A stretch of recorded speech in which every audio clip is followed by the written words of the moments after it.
Hello everyone, this is Rex coming at you tonight with an interesting idea that I've seen on the forums. Should multiboxing in Everquest be banned permanently? Is multiboxing killing Everquest? And why isn't the company doing more about multiboxers in general? So let's discuss it.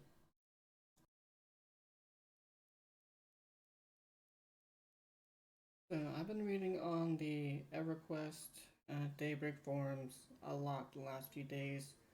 I've been looking up information about the TLPs that are coming up, Eridoon and all that. So I came across some discussions relating to TrueBox versus live server, or in this case, the Boxing Allowed TLP that they're going to be coming out with sometime this year. And so a lot of the discussions came to why is multi-boxing allowed? Would what are the consequences for someone who is multi-boxing, if any? And what are the constitutes like a breach of the TOS? Should multi-boxing be an automatic bannable offense? There's a wide variety of opinions on this matter. I myself, six box on my server, an enchanter, a cleric, shadow knight, mage, wizard, and bard. But I have in-game macros set for all of my characters, and my characters don't do anything at all. They will sit there and die if I am not at the keyboard and something attacks them. So there is no automation at all for any of my gameplay. It's all me controlling the characters. Yes, I use in-game macros, but there are macros that anyone can make. They're just macros like cast 1, cast 2, cast 3, cast 4, cast 5 on the social page that you can make a hotkey for. So that's how I six box, is using those macros to be able to do tash and slow, to do my aggro, to be able to do burns. Is I have all those set up on macros just like anyone else. The difference is I do it with 6 characters rather than just one.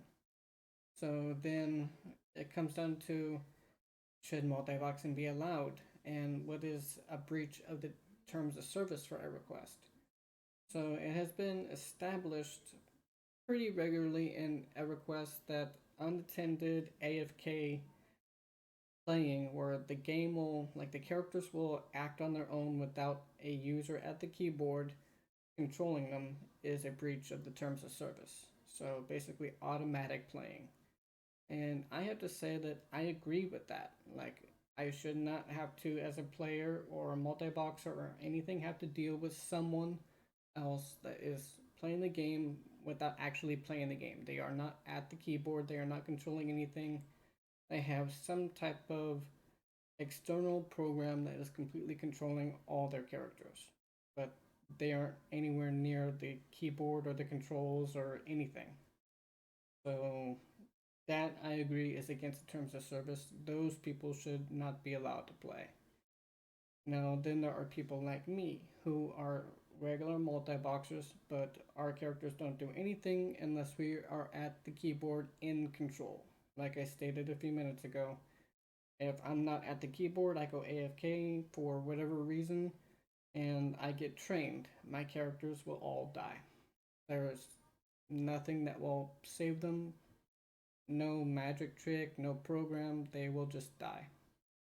And that's the way it should be. EverQuest should only have the characters do something if the user is there controlling it. So that's why I agree that multi-boxers who have to be at the keyboard in order to play the game are fine. They may use third-party software as long as it's not against the terms of service. It doesn't change the code of the game. It doesn't automate the game of the play. It and it doesn't matter if you're playing on 6 different computers all around you. Like, the difference is you are there in front of the keyboard, you are in control. But for it's been well documented that there are automatic players out there. There are people who use those type of programs to farm items, farm so they can get chrono and sell that for real life cash. This is well known, and whether they want to admit it, everyone knows it. So, are they as bad as they used to be? I don't know. I typically stay out of the general channels, so I don't know. I stay in my guild's channels basically, and that's about it. But multiboxing itself, there isn't anything technically wrong with it, and I don't think Daybreak or Darkball is in their best interest to try to permanently ban people who are actively using multiboxing the way it's supposed to be. They are at the keyboard in control, because a good portion of Everquest with the lower populations, aside from the newest TLPs, just don't have the population to sustain a healthy group makeup.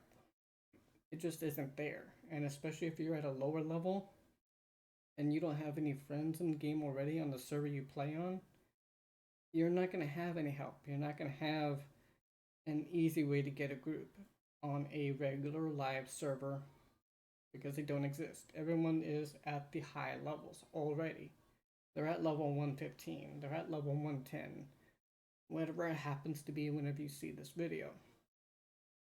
But there's just no grouping there. So if someone who is interested in playing the game, like, they don't even have to pay up to level, right now, 105 and getting to the TDS expansion. They can make 6 free to play characters and they can progress. They can do grouping. They can do 3 characters and 3 mercs. Granted, without being gold memberships, the mercs aren't that good, but you have 3 characters there also.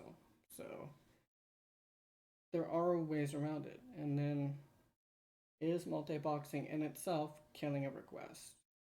Again, I don't think so. Even on the conservative side, let's say 20% of the population of people who, the players, when I last looked, they said there was about 31,000 players in Everquest per day right now. Now, let's say, as a conservative number, 20% of those are boxers, which it's most likely higher than that, most likely, but we'll say conservative. And most of those boxers are probably playing 3, 4, 5, or 6 accounts. So then what happens then? If you get rid of all those, that's thousands of dollars every month that are going to be gone, and that's going to make the population shortage even worse.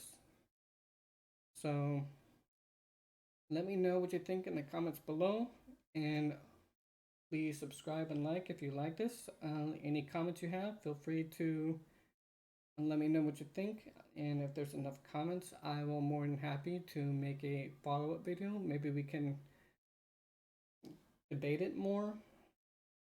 I do stream on Sundays, Wednesdays, and Fridays on Twitch. And if you're raiding on Mondays, I also stream on that day also. But right now it's Sunday, Wednesdays, and Fridays. I am taking today off because of my birthday stream on May 2nd, 2020. If you want to come by, I will leave a link to my channel down below. And I hope you all have a great time.